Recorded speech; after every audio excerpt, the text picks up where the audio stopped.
Hey guys, and welcome to my late March wrap-up and April TBR. So if you guys have been following me on Twitter, you would know that I am really busy these days with university and finishing the last of my courses and just my research, and it's been really hectic to the point that I haven't read a book in like a couple of days, haven't even touched a book. And wrap-ups and TBRs are my favorite kind of like videos in YouTube, so I didn't not want to make one. I wanted to make one, and I just thought that I would combine both of them together, so I only edit one video, and I'll try to keep it as short as I can so that editing time is like much less for me. But I did read a ton of books last month, and I read a total of 10 books, and this month, I don't know how much I'll be reading, but I'll get more into that, into the TBR part of this. I really wanted to compare my previous TBR with what I've read in this month, but I just don't have the time to do it right now, so I will start doing that next month because I feel like I want to connect my previous TBR with my next wrap-up. So a total of 10 books. The first book that I read is Someday, Someday Maybe by Lauren Graham. She's an actress, and she played Lorelai in Gilmore Girls. I've talked about this before, and this is set in 1995 and talks about an aspiring actress in New York. So I think a lot of it applies, some of the things that happen actually apply to her experience in real life, and I really did enjoy it, and I ended up giving it 3.5 stars. Some of these books I actually have reviews of on the blog, so check out my blog, or if I end up doing this, I will leave the links below for each of the reviews that I have. I might not do that, but if I do, it'll be there. The next book that I read is Veronica Mars, The $1,000 Tan Line. I read this as soon as I watched the movie, which was just amazing, and I want to rewatch it, and I want to rewatch the show, and I'm just really happy. I just wrote the review for this one yesterday, actually, and what I said is that I was a bit doubtful in terms of how the dialogue and just how the characters translate and like the plot translates on the book or into a book. But when I read this, I'm like, it's like I never left the Veronica Mars world. I guess Rob Thomas had a lot to do with the way this book went, and just like the dialogue between like Veronica and her friends, and like her and Keith, who's her dad, and all that stuff, and Logan, and even the mystery. I can never guess a Veronica Mars mystery, and I didn't guess it for this one either. So it's really good. I gave it 4 stars, and it's mainly because someone wasn't there in the book that I was expecting, but hopefully next book that person will be there. Now moving on to my contemporary collection, physical collection. I've read a couple of contemporaries this month, and 2 of them I've actually given 5 stars. This is one of them, To All the Boys I've Loved Before by Jenny Han, and Lauren, I said that right, To All the Boys I've Loved Before. So I am a huge fan of Jenny Han. I've read her summer trilogy. I've only read her summer trilogy actually, but I've reread them so many times, and I just really love them.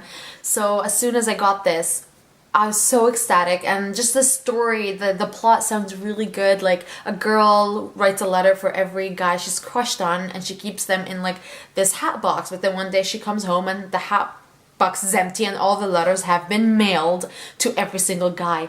So it's a lot of fun. As you can see here, I have some tabs because there are a few favorite scenes in there. And I'm actually meeting Jenny Han on April 23rd in, I think it's in the Brampton Indigo branch. So any Canadian bloggers, booktubers, if you are going there, let me know. We should totally meet up and like talk books, I guess, and just, you know, meet up in real life. So I will be there with my sister and a couple of other Canadian booktubers / bloggers. So yes, love this, gave it 5 out of 5 stars. I really want to reread it. But funny thing is that the ending of the arcs are apparently different from the endings of the actual physical book. So, and there's a couple of extra chapters, so I'm really happy because I felt the book ended suddenly. So yeah, this is making me buy the finished copy, a really good ploy from Simon & Schuster to make me go and buy a finished copy ASAP, but I am going to be doing that because I want it signed. So yes. Next book that I picked up immediately is Don't Look Back by Jennifer L. Armentrout. Wasn't sure what genre this was in our book haul, but it is a contemporary. It's a contemporary mystery, and it's a memory loss kind of book. and it is freaking amazing. JLA, like, I've never been disappointed by any of her books. Like, the least I think I've given was like a 4-star. The least. So this is like maybe my 10th or 11th book that I've read by her, but it's a contemporary. She's never really written a YA contemporary. And with the mystery part, I just feel like I got addicted to this. I could not put it down, and I really, really, really love the love interest in this book. He was just, I loved him, and I just loved the characters. I loved the plot. The mystery was really hard to figure out. I wasn't really able to figure it out at all, so yay for that. Gave it 5 out of 5 stars, of course. Now moving on to my ebooks, I do have a couple of e-arcs that I ended up reading. The first is The Taking by Kimberly Durding, and this is, I feel like this reads a lot as a contemporary, at least the first half of it, but there's some paranormal sci-fi-ish aspect, like aliens and all that stuff, and this is also a memory loss kind of book, where a girl has a fight with her dad, and then she gets out of the car, and then she sees like a flash of light, and then the next thing she remembers is her waking up 5 years later at the back of like a 7-Eleven. And then when she goes back home, she sees like everything has been changed, and apparently she's been missing for 5 years. So it's really cool, and she hasn't aged, so she's still 16. So it's just a really, really good plot, and just the execution was fantastic, and I ended up giving it 4.5 stars. The next book that I read is also another contemporary, and it's Exile by Kevin Emerson, and this is a music-themed kind of book. This is also really easy breezy, lemon squeezy. Easy breezy, cover girl, ANTM flashbacks. But I really, really liked this one. I liked the music incorporation. I liked that there was the guy that I was really surprised by the guy that was in the book. I thought he would turn out to be a douche, but he wasn't, so that was really surprising, and I wish I knew like ahead of time so that I wouldn't have doubted him so much. But I really like the main protagonist, and I just love her love for music. It was a really good book. I gave it 4 stars. The next book that I read is another 5-star book, and it's The Secrets of Lily Graves by Sarah Strohmeyer. If you guys know, I love Smart Girls Get What They Want by her. And then I read her second book, which I wasn't really a fan of, and then I read this one, and I could not put this down. Like, I was supposed to be working. I started in the morning of Saturday. I was supposed to be working. I got up extra early just to work. Could not stop until I finished it Saturday afternoon. Like, mystery, a girl, so Lily Graves is comes from a family of morticians, so she was actually tutoring this jock who has a girlfriend, and the girlfriend keeps on thinking that there's something going on between them. But the opening of the whole book was that she has a fight with that girl, like an actual physical fight, which was hilarious, and the next day the girl's found dead. So there's this mystery around, like, who's the killer? Is it the boyfriend? And the plot twist in the end, oh my god, I would not have guessed it at all. It was that good. I feel like all the contemporary mysteries that I've been reading have been really good, and this is one of them. I really, really, really like the cover, and she reminds me of Zoe Deschanel for some reason, but this is one of those books that I'm going to need to get a finished copy of. The next book that I read was a bit disappointing, and it's 17 First Kisses by Rachel Allen. This comes out like all the way in June or something, but I really wanted another contemporary. I don't know, it feels like it's a season of contemporaries. And I was really disappointed. Like 30% in, I was enjoying it, but then I actually can't remember what went on. I do know that she was crushing on this guy, and her best friend is also crushing on him, but then he ends up dating her best friend, and there's a lot of like cheating going on or something, and then there's the whole best friend love. It was, honestly, I felt like it was all over the place. The execution was all over the place. Did not enjoy it. I ended up giving it 2 stars. Another book that I read is a chicklet, and it is You Had Me at Hello by Mary McFarlane.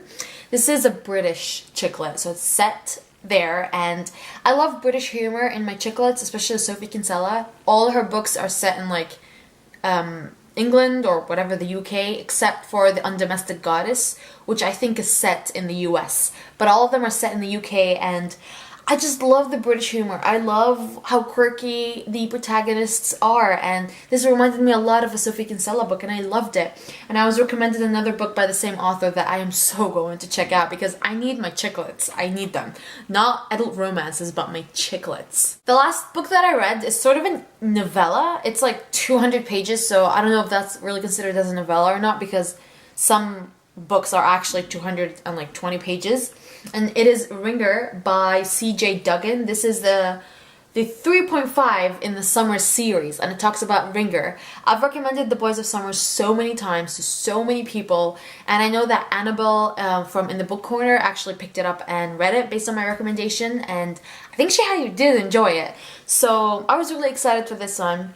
However, the problem that comes with contemporary novellas is that the romance always feels insta-lovish. Kind of like Finding Cinderella by Colleen Hoover. I thought that the romance was so insta-lovish, I couldn't handle it. And this was also the same. I also didn't like the main protagonist, the girl. So I ended up giving it 3 stars. It was a good read. It was an okay read. And I mean, I like the writing of the author. So I'm definitely checking out the 4th book though, for sure. So these are all my the books that I've read in the month of March. I did read 10. I'm excited. I'm happy for that. I aim to read at least 8 books a month. But I've been reading a lot more in preparation for things like what's been going on now, where I haven't even been able to pick a book up so that I just can maintain my reading challenge on Goodreads. But yes, now moving on to my April TBR. And just a side note, I wanted April to be a new adult month for me, and I would talk to Annabelle about this, and we were planning on doing that. But I feel like I started at a really rough start, and I don't think I'll be able to even pick up a single book until April 15th. So I am going to try to read NA books, but if that doesn't happen, then I'll probably move it on to May. But I do have a couple of review books that I'm hoping I'll be able to read before May, because they are out in May. And the first one is End Times by Anna Schumacher. And this is the first book in the Prophet Emerges, I'm guessing, trilogy. And so basically what happens is that the main protagonist, Daphne, discovers that her uncle Floyd's land has oil. So the area is flooded with oil prospectors like vultures out for blood. And strange and extraordinary phenomena plague the area, signs that are impossible for Daphne to ignore. And with Owen's help, this guy, Daphne discovers there are greater forces at work in Carbon County, more destructive than she can imagine. So I'm guessing this kind of feels like, it says here that End Times blurs the line between destiny and will, between nature and the divine, and between good and evil in this richly drawn Genesis story for an explosive series about the rapture. Don't know, I'm guessing it has a lot of everything. Yeah? Yeah. But it sounds really cool. I'm really excited for this. The next book that I'm hoping to read is Biggest Flirts by Jennifer Eccles, the first book in the Superlatives. Finally, Jennifer Eccles writes a new contemporary. The last one was not the best. I'm trying to remember the name, but it's like music themed, I think. I really did dislike the main protagonist, but the last one that I really enjoyed was Such a Rush, which was, I think, 2 years old. And this is her new series, Superlatives, and it talks about these high schoolers. Every book talks about a specific set of high schoolers, and it's in the same high school, so it's kind of like companion novelish. And so yeah, I'm really excited that they're in their senior year, so we're talking about 17 to 18-year-olds, not younglings. So yeah, and the cover is so adorable. Definitely going to be reading this one for sure, because I'm a huge Jennifer Eccles fan. Also, speaking of the whole NA month, I am planning on reading the whole Slammed trilogy. I have read Slammed and Point of Retreat for review before they came out back in the day, a while ago actually, but I never managed to read This Girl, so Annabelle and I want to reread the series before starting This Girl, so that's my aim, reading Slammed, then Point of Retreat, so that I can finally get to This Girl and finish this trilogy. Another book that I'm hoping to read is Colleen Hoover's new book, which is Maybe Someday. Heard amazing things about it, so I'm really excited to read that. And the last book is a reread, and it's The Sea of Tranquility by Katja Millet. I just really love this book, and the last time that I read it was over a year ago, before it was published. So I really want to reread it, especially since I've been recommending it like crazy on Twitter. So I just want to be refreshed on everything that has happened in case anyone wants to discuss it, because I recommended it to them. Now there's still a couple of e-arcs, I think 2 in total, that I'm hoping to get to. Actually, one is an e-arc, the other one is not. And the first is The Heiresses by Sarah Shepard. So this is Gossip Girl with a mystery infused in it. You guys do know that I like mystery novels, and just adding the whole Gossip Girl feel to it makes it really exciting. The next book that I need to read is The Ring and the Crown by Melissa de la Cruz. You're probably wondering, why am I not showing you the actual book? Because I do have it. I actually gave it to Giselle from Book Nerd Canada because she went to Melissa de la Cruz's signing, so I wanted her to sign it for me. So don't know when I'll get this one. Maybe at the Jenny Han signing, maybe before that. But I hope to read it in April because this book already came out. So happy book birthday to Melissa de la Cruz. So this is it. Leave any comments below, guys. I do love getting comments and I love discussing books with you guys. So comment and I will get back to you. And yes, I'll link down below my Twitter if you guys want to interact with me. And what else? That is it. That is all there is to it, I guess. Happy reading and hope you guys have a fantastic month. Bye!